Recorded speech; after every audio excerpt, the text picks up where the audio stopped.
नमस्कार. गीता सुगीता कर्तव्या या मालिकेच्या या महिन्याच्या भागांमध्ये आपण त्रिगुण या संकल्पनेवरचं विवेचन ऐकतोय. आज जाणून घेऊया सत्वगुणाविषयी.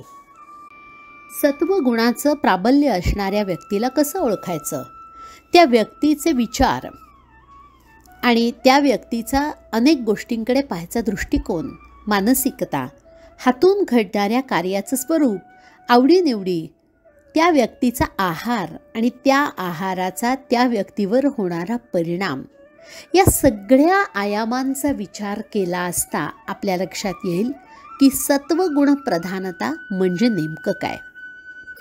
या टप्प्यावर आपण एका गोष्टीची परत आठवण करून घेऊया की आपल्यातल्या गुणाच्या प्राबल्याचा आपल्या स्वभावावर, हातून घडणाऱ्या कर्मावर आणि त्याच्या मिळणाऱ्या फळावर नक्की परिणाम होत असतो. या सर्व पातळींवर परिणाम एकमार्गी नसून दोन्ही बाजूनी होतो. म्हणजे आपली कर्म, मानसिकता, विचाराची पद्धत, स्वभाव आणि पर्यायाने आपल्यातला प्रबळ गुण बदलणं शक्य आहे. त्रिगुणांपैकी सत्वगुणाचं प्राबल्य ज्याच्या व्यक्तिमत्वाचा भाग आहे, असा करता कसा असतो, तर भगवद्गीतेच्या 18व्या अध्यायाच्या 26व्या श्लोकामध्ये भगवंत सांगतायत, मुक्त संगो नहंवादी धृत्युत्साह समन्वितः सिद्धसिद्ध्योर्निर्विकारः कर्ता सात्विक उच्यते. सत्वगुण प्रधान अशा कर्त्याचे 4 गुण भगवंत सांगतात. आणि हे सांगतानाही मला वाटलं की या 4 पायऱ्याच आहेत की काय. सर्वोच्च पायरी प्रथम सांगितली आहे, ती म्हणजे मुक्त संग.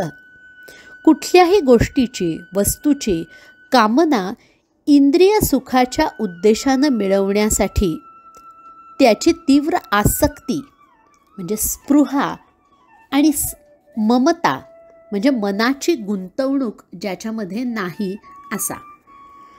देही असोनी विदेही असं वर्णन करता येईल अशा व्यक्तीलाच हे वर्णन लागू पडू शकतं. या पहिल्या निकषात बसणारी व्यक्ती म्हणजे एकतर संन्यासी किंवा संन्यस्त वृत्तीचीच असू शकते.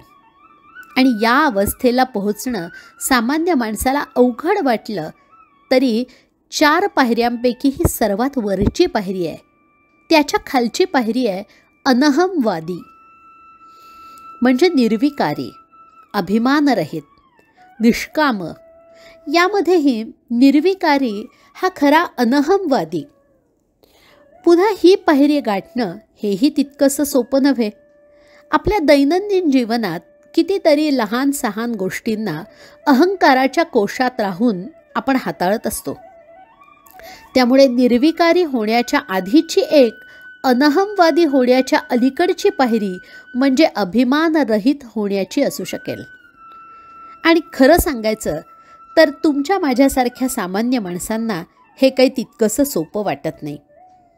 आणि कदाचित अनहमवादी होऊन मुक्तसंग होण्यासाठी पहिलं पाऊल काय असेल तर निष्काम होणं. हातून कर्म घडलं तर त्याचं फळ तर मिळणारच आहे. फक्त त्या फळाकडे पाहण्याचा दृष्टिकोन बदलत त्याची आसक्ती न धरणं म्हणजे निष्काम होणं. या विषयावर विवेचन करताना ज्ञानेश्वर माऊली फार सुंदर उदाहरण देतात. सामान्यपणे फळं फुलं येणं आणि त्याचा वापर होणं म्हणजे कुठल्याही झाडाचं आयुष्य परिपूर्ण होणं असं आपण समजतो. पण माऊली आपल्याला नागवेलीचं उदाहरण देत आहेत. नागवेल फुलत नाही किंवा फळत नाही, पण न फळताही तिचं जिणं सार्थकी लागत असतं. का न फळताही सार्थका जैसिया नागलतिका तैसिया करी नित्यादिका क्रियाजोका. आपली नित्यकर्म जो कुठल्याही फलेच्छा न ठेवता करतो, तोच करता मुक्त संघ आणि अनहमवादी होऊ शकतो. यानंतरची सांगितलेली, अर्थातच या आधी गाठायची पायरी आहे धृत्युत्साह समन्विता. याविषयी आपण जाणून घेऊयात उद्याच्या भागात. श्रीकृष्णार्पणमस्तु.